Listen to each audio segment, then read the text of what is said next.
नमस्कार मित्रमैत्रिणींनो, आज आपण वाचत आहोत छत्रपती शिवाजी महाराज ही कादंबरी. याचे लेखक आहेत कृष्णराव अर्जुन केळुस्कर. यातील आपण आतापर्यंत 12 भाग वाचले आहेत. आज आपण 13वा भाग आरमार व समुद्रातील किल्ले येथून वाचण्यास सुरुवात करूया. महाराजांनी कोकणपट्टी सत्तेखाली आणल्यावर ते आपल्या हाती निर्वेद राहावे म्हणून तिकडील बहुतेक पुंडांचा उपसर्ग कायमचा नाहीसा केला. एकटा जंजिराचा सिद्धी तेवढा राहिला. त्याच्यावर वेळोवेळा स्वाऱ्या करून त्याचा बहुतेक सगळा मुलूक त्याने काबीज करून तेथे आपली ठाणी बसवली. एक जंजिरा काय तो त्याच्या हाती राहिला. हा घेण्याचे प्रयत्न महाराजांनी केले, पण ते सारे व्यर्थ गेले. कारण त्याचे आरमार असल्यामुळे त्याला समुद्रातून हवी तेवढी सामग्री किल्ल्यावर भरता येत असे. म्हणून त्याला तो किल्ला हवे तितके दिवस लढवता येऊन शत्रूचे सगळे प्रयत्न निष्फळ करता येत असत. शिवाय महाराजांच्या समुद्रतीरावरच्या गावांना व शहरांना वाटेल तेव्हा उपसर्ग करून व ते लुटून निसटून जाता येत असे. आणि अरबी समुद्रातून जाणाऱ्या व्यापाऱ्यांच्या जहाजावर हल्ला करून त्याला त्यांच्याकडून हवा तसा खंड वसूल करता येत असे. हे पाहून महाराजांनी आपले एक आरमार तयार करण्याचा निर्धार केला आणि दूरदूरचे कारागीर आणून पुष्कळ लहान मोठी जहाजे तयार केली. हे आरमार तयार करण्याकडे त्यांना त्यावेळी 10 लाख रुपये लागले. तारवांवर तोफा वगैरे लढाऊ सामान लढवून ती त्यांनी चांगली सज्ज केली आणि त्यावर राहून लढणारे लोक पुष्कळ तयार केले. ते बहुतेक जातीने भंडारी असत. कोकणपट्टीच्या किनाऱ्यावरील गाव बहुतेक भंडाऱ्याने वसलेले असून ते पुरातन काळापासून जहाजे चालविण्याच्या कामात निष्णात असत. पश्चिम किनाऱ्यावरील सगळ्या बंदराशी व्यापार करणारी बहुतेक जहाजे या लोकांची असत. असे सांगतात की मूर लोकांचा या पश्चिम किनाऱ्यावरील बंदराशी फार प्राचीन काळापासून व्यापार चालू होता. या व्यापारांच्या लकटीने हे भंडारी परदेशातील दूरदूरच्या बंदराशी व्यापार करीत असत. अरबी समुद्रात चाचे लोकांची फार भीती असे. हे चाचे मोठे शूर व कडवे असत. हे बहुतेक भंडारे असत. भंडाऱ्याप्रमाणे कोळी या कामात प्रसिद्ध असत. या 2 जातींच्याच दर्यावर्दी लोकांचा भरणा महाराजांच्या आरमारावर असे. आरमारांचे सेनापतित्व मायनाक व दर्यासारंग या 2 भंडाऱ्याकडे होते. हे असे महाराजांचे आरमार तयार होऊन समुद्रात फिरू लागले. त्याने मोगलाई, फिरंगी, बलंदेजी, फराशिस व इंग्रजी तारवांवर हल्ले करून ती लुटण्याचा सपाटा चालवला. अशा रीतीने आरमारांचा मोठा खर्च बाहेरच्या बाहेर भागू लागला व हापशात चांगलीच दहशत पोचली. त्यांच्या व महाराजांच्या आरमारांच्या चकमकी वारंवार झडू लागल्या. फिरंगी, इंग्रज वगैरे व्यापारी आपल्या जहाजांना उपद्रव होऊ नये म्हणून महाराजांना वार्षिक खंड देऊ लागले.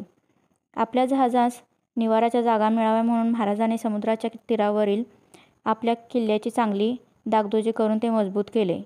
कुलाबा किल्ला हस्तगत करून त्यांच्यापाशी त्यांनी आरमाराचे मुख्य ठाणे केले. सर्व ठिकाणच्या जहाजांची झडती या ठिकाणी होत असे.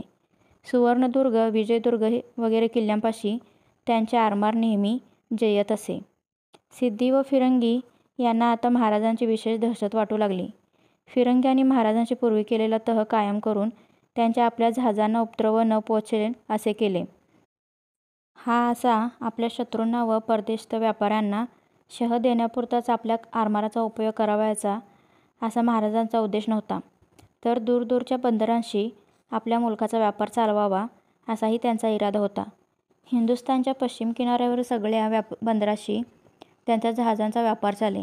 इतकेच नव्हे तर इराण, अरबस्थान वगैरे देशांच्या बंदरातही त्यांची जहाजे जाऊ लागली. महाराजांच्या आरमारांची यादी चित्रगुप्तच्या बखरी तिनेप्रमाणे दिली आहे. मोठ्या गुराबा 30, गलबते 100, महागिऱ्या 150, लहान गुराबा 50, तारवे 60, पाल 25, जुग 15, मचवे 50 व होड्या 150. कारवारास इंग्रजी व्यापारी होते. त्यांचा असा लेख आहे की एके समयी महाराजांचे आरमार कारवारापाशी आले होते. त्यात एक डोलकाठीची 30 पासून 150 टनपर्यंत वजनाची 85 लहान व 3 मोठी जहाजे होती. मुंबईचे इंग्रज सिद्दीशी स्नेहाने वागून त्यास मदत करू लागले. तेव्हा महाराजांनी 108 जहाजे मुंबई बेटाच्या बॅकबेसमोर उभी केली होती, असे त्यातला इंग्रजांचा लेख आहे. यावरून चित्रगुप्ताची यादी फारशी अविश्वसनीय नसावी असे वाटते.